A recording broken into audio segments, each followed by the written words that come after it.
ಶಾಸ್ತ್ರಿಗಳೇ, ಈ ದಿನ ವಿಶೇಷವಾಗಿ ಶಿವನ ಆರಾಧನೆಯ ಮಹತ್ವವನ್ನು ತಿಳಿಸ್ಕೊಟ್ರಿ, ಪಂಚಾಂಗದ ವಿಶೇಷತೆಯನ್ನು ತಿಳಿಸ್ಕೊಟ್ರಿ. ಸಂದೇಶಗಳ ಗಮನ ಹರಿಸೋಣ. ಮೊದಲಿಗೆ ವಿಕಾಸ್ ಅಂತ ಬೆಂಗಳೂರಿನಿಂದ, ಇವರ ಜನ್ಮ ದಿನಾಂಕ 9ನೇ ತಾರೀಕು 2ನೇ ತಿಂಗಳು 1993, ಬೆಳಗಿನ ಜಾವ 4:03. ಮದುವೆ ಬಗ್ಗೆ ತಿಳಿಸಿ ಅನ್ನೋದು ಇವರ ಪ್ರಶ್ನೆ. ವಿಕಾಸ್ ಅವರ ಪ್ರಶ್ನೆ ವಿವಾಹಕ್ಕೆ ಸಂಬಂಧಿಸಿರ್ತಕ್ಕಂಥದ್ದಲ್ವಾ? ಜಾತಕ ನೋಡೋಣ.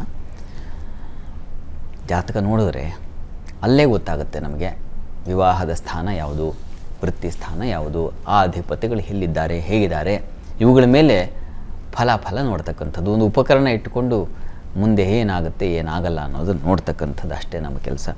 ಇಲ್ಲಿ ನೋಡಿ, ಇದು ಧನು ಲಗ್ನ. ಲಗ್ನದಿಂದ ವಿವಾಹದ ಅಧಿಪತಿ ಬುಧ ನೀಚಾಭಿಲಾಷಿಯಾಗಿದ್ದಾನೆ, ನೀಚ ಸ್ಥಾನಕ್ಕೆ ಹೋಗ್ತಾ ಇದ್ದಾನೆ. ಅವನಿಗೆ ಬಲಹೀನತೆ ಬಂದ್ಬಿಡುತ್ತಾಗ. ಮತ್ತು ಸಪ್ತಮದಲ್ಲಿ ಅಂದರೆ ವಿವಾಹ ಸ್ಥಾನದಲ್ಲಿ ಕುಜ ಇರತಕ್ಕಂಥದ್ದು. ಶಾಸ್ತ್ರದಲ್ಲಿ ಒಂದು ಮಾತಿದೆ, ಸಪ್ತಮ ಸ್ಥಾನದಲ್ಲಿ ಅಂದರೆ ವಿವಾಹ ಸ್ಥಾನದಲ್ಲಿ ಕಲತ್ರ ಸ್ಥಾನ ಅಂತಲೂ ಅದಕ್ಕೆ ಹೆಸರು. ಕಲತ್ರಭೇ ಪಾಪಯುತೇಥ ದೃಷ್ಟೇ ಕಲತ್ರ ಹಾನಿಂ ಅಂತ ಹೇಳುತ್ತೆ. ಸ್ವಲ್ಪ ತೊಡಕು. ಹೀಗಾಗಿ ಒಂದು ಬುಧ ಕುಜ ಸಪ್ತಮಾಧಿಪತಿ, ಸಪ್ತಮ ಸ್ಥಾನದಲ್ಲಿರ್ತಕ್ಕಂಥ ಪಾಪಗ್ರಹ, ಇವುಗಳ ಶಾಂತಿಯನ್ನು ಮಾಡಿಸೋದ್ರಿಂದ ಅನುಕೂಲ ಆಗುತ್ತೆ. ತೊಡಕಿದ್ದಾಗ ಆ ಗ್ರಹಗಳ ಶಾಂತಿಯಿಂದಾಗಿ ಸ್ವಲ್ಪ ಮಟ್ಟಿಗೆ ದಾರಿ ಸುಲಭ ಆಗುತ್ತೆ. ಈಗ ಗುರುಭುಕ್ತಿ ನಡೀತಾ ಇದೆ, ಲಗ್ನಾಧಿಪತಿ ಕಾಲದಲ್ಲೂ ವಿವಾಹಕ್ಕೆ ಅವಕಾಶ ಇದೆ, ಸಂಶಯ ಇಲ್ಲ. ಹೀಗಾಗಿ ಗ್ರಹಶಾಂತಿಯನ್ನು ಮಾಡಿಸಿ ಪ್ರಯತ್ನವನ್ನು ಶ್ರದ್ಧೆಯಿಂದ ಗ್ರಹಶಾಂತಿ ಮಾಡಿ, ಗ್ರಹಗಳ ಅನುಗ್ರಹದಿಂದ ನಿಮಗೆ ದಾರಿ ಸುಲಭ ಆಗುತ್ತೆ. ಒಳ್ಳೆಯದಾಗಲಿ. ಮುಂದಿನ ಪ್ರಶ್ನೆ ಶಾಸ್ತ್ರಿಗಳೇ, ನಿಖಿಲ್ ಅಂತ ತುಮಕೂರಿನಿಂದ, ಇವರ ಜನ್ಮ ದಿನಾಂಕ 3ನೇ ತಾರೀಕು 7ನೇ ತಿಂಗಳು 2009, ಸಂಜೆ 6:15. ಆರೋಗ್ಯ ಸಮಸ್ಯೆ ಇದೆ, ಇದಕ್ಕೆ ಪರಿಹಾರ ತಿಳಿಸಿ ಅನ್ನೋದು ಪ್ರಶ್ನೆಯಾಗಿದೆ. ನಿಖಿಲ್ ಅವರ ಪ್ರಶ್ನೆ, ಆರೋಗ್ಯ ಸಮಸ್ಯೆ ಇದೆ, ಅದಕ್ಕೆ ಪರಿಹಾರ ಹೇಳಿ ಅಂತ ಹೇಳಿದಾರಲ್ವ. ಜಾತಕ ನೋಡೋಣ. ನೋಡಿ, ತಮ್ಮದು ಧನು ಲಗ್ನ. ಲಗ್ನದ ಅಧಿಪತಿ ಗುರು ತೃತೀಯದಲ್ಲಿದ್ದಾನೆ. ಅದು ಒಳ್ಳೆಯ ಕ್ಷೇತ್ರ. ಕುಂಭ ಸ್ಥಾನದಲ್ಲಿರ್ತಕ್ಕಂಥ ಗುರು ಒಳ್ಳೆಯ ಫಲವನ್ನು ಹೇಳಿದೆ ಶಾಸ್ತ್ರ. ಕುಂಭೆ ಕರ್ಕಟವತ್ ಫಲಾನಿ ಅಂತ, ಅಂದರೆ ಉಚ್ಚದಲ್ಲಿ ಏನಿದೆಯೋ ಅದೇ ಫಲವನ್ನು ಕೊಡ್ತಾರೆ ಅಂತ. ಈಗ ಪ್ರಸ್ತುತ ಶನಿ ದಶೆಯಲ್ಲಿ ತಮಗೆ ಗುರುಭುಕ್ತಿಯೇ ನಡೀತಾ ಇದೆ. ಅದೃಷ್ಟವಶಾತ್ ಗುರುಭುಕ್ತಿ ಇದೆಯಲ್ಲ, ಅದು ತುಂಬ ಒಳ್ಳೆಯದು ನಿಮಗೆ. ಆದರೆ ಶನೈಶ್ಚರ ದಶೆ, ಆತ ಸ್ವಲ್ಪ ವೀಕ್ ಆಗಿದ್ದಾನೆ.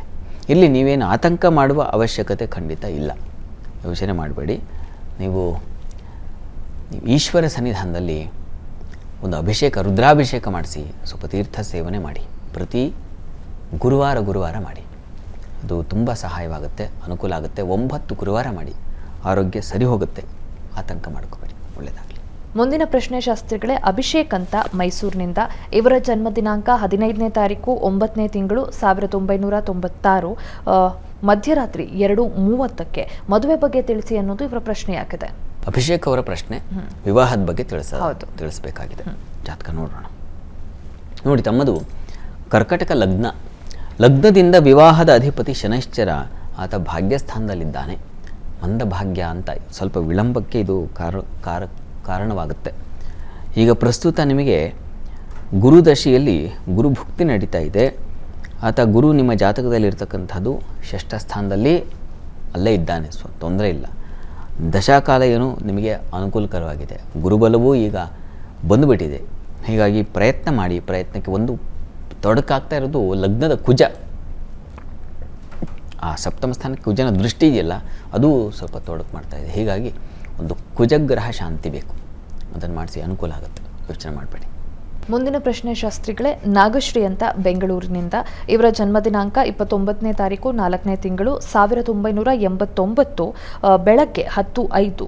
ಮದುವೆ ಹಾಗೂ ಆರೋಗ್ಯದ ಬಗ್ಗೆ ತಿಳಿಸಿ ಅನ್ನೋದು ಇವರ ಪ್ರಶ್ನೆ. ನಾಗಶ್ರೀ ಅವರ ಪ್ರಶ್ನೆ ಒಂದು ವಿವಾಹ, ಆರೋಗ್ಯ, 2 ಪ್ರಶ್ನೆ ಕಳಿಸಿದ್ದಾರೆ. ಜಾತಕ ನೋಡೋಣ.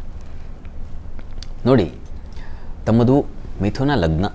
ಲಗ್ನದಲ್ಲಿ ಕುಜ ಇದ್ದರೆ ಕ್ಷತತನು ಅಂತ ಕೈ ಸುಟ್ಟುಕೊಳ್ಳೋದು ಅಥವಾ ಇನ್ನೇನೋ ಶರೀರಕ್ಕೆ ಗಾಯಗಳಾಗೋದು, ಕಾಲೆ ಆಗೋದು, ಈ ಥರದ್ದೆಲ್ಲ ಆತ ಕಾಡ್ಬಿಡ್ತಾನೆ ಈ ಲಗ್ನಕ್ಕೆ. ಮತ್ತು ಲಗ್ನಾಧಿಪತಿ ಬುಧ ವ್ಯಯದಲ್ಲಿದ್ದಾನೆ. ಸ್ವಲ್ಪ ಆರೋಗ್ಯಹೀನತೆ ಇದೆ ನಿಮಗೆ. ಒಂದು ಧನ್ವಂತರಿ, ಒಂದು ನವಗ್ರಹ ಶಾಂತಿ ಮಾಡಿಸಿ, ಒಂದು ಧನ್ವಂತರಿ ಹೋಮ ಮಾಡಿಸಿ, ತುಂಬ ಸಹಾಯವಾಗುತ್ತೆ. ಅದು ಅಗತ್ಯವಾಗಿದೆ. ಈಗ ಗುರುದಶೆಯಲ್ಲಿ ತಮಗೆ ಬುಧನ ಕಾಲ ಕಳೆದು ಈಗ ಕೇತು ಪ್ರಾರಂಭವಾಗಿದೆ. ನೋಡಿ, 2025 ಮಾರ್ಚ್, ಅಲ್ಲಿಂದ ಮುಂದೆ ಈಗಲೇ ವಿಳಂಬ ಆಗಿದೆ, ಸಂಶಯ ಇಲ್ಲ. ಯಾಕೆಂದರೆ ಸಪ್ತಮದಲ್ಲಿ ಶನಿಯೂ ಇದ್ದಾನೆ, ಲಗ್ನದಲ್ಲಿ ಕುಜ ಇದ್ದಾನೆ. 2 ಪಾಪಗ್ರಹಗಳೇ. ಪರಸ್ಪರ ದೃಷ್ಟಿ ಇದ್ದರೆ ಯುದ್ಧವೇ ಆಗೋಗುತ್ತೆ, ಕಷ್ಟ. ಅಂದರೆ ನಿಮ್ಮ ಜೀವನವನ್ನು ಕಠಿಣ ಮಾಡ್ತಾರೆ ಈ ಗ್ರಹಗಳು. ಅದು ಕಠಿಣ ಫಲವನ್ನು ಸೂಚಿಸ್ತಾರೆ. ಗ್ರಹಶಾಂತಿ ಬೇಕು, ಜಪಸಹಿತವಾದ ಗ್ರಹಶಾಂತಿ ಮಾಡಿಸಿ. 25ರಲ್ಲಿ ನಿಮಗೆ ಅವಕಾಶವಾಗುತ್ತೆ. ನೀವು ನಿರೀಕ್ಷೆ ಮಾಡಿದಷ್ಟರ ಮಟ್ಟಿಗಿನ ಫಲ ಸಿಗುತ್ತೆ ಅಂತ ಹೇಳಲಾರೆ, ಆದರೆ ಸಮಾಧಾನ ಫಲ ಅಂತೂ ಖಂಡಿತ ಇದೆ. ಗ್ರಹಶಾಂತಿ ಮಾಡಿಸಿ, ಪ್ರಯತ್ನವನ್ನು ಮುಂದುವರಿಸಿ. 25ರಲ್ಲಿ ಶುಕ್ರನ ಕಾಲ ಪ್ರಾರಂಭವಾಗುತ್ತೆ, ಆಗ ನಿಮಗೆ ಅನುಕೂಲ ಆಗಲಿ. ಆ ಭಗವಂತನ ನಾನು ಪ್ರಾರ್ಥನೆ ಮಾಡ್ತೀನಿ, ತಮಗೆ ಒಳ್ಳೆಯದಾಗಲಿ. ಸಂದೇಶಗಳಿಗೆ ಉತ್ತರ ಪರಿಹಾರಗಳನ್ನ ತಿಳಿಸ್ಕೊಟ್ರಿ ಶಾಸ್ತ್ರಿಗಳೇ. ಈಗ ಮುಂದೆ 12 ರಾಶಿಗಳ ಫಲಾಫಲ ಹೇಗಿದೆ ತಿಳಿಸ್ಕೊಡಿ. ಅದಕ್ಕೂ ಮುಂಚೆ ಒಂದು ವಿರಾಮ ತಗೊಂಡು ಬರೋಣ. ಜಾತಕ ಫಲ ವಿಶೇಷ ಕಾರ್ಯಕ್ರಮ ಮುಂದುವರಿಯುತ್ತೆ ಪುಟ್ಟ ವಿರಾಮದ ಬಳಿಕ.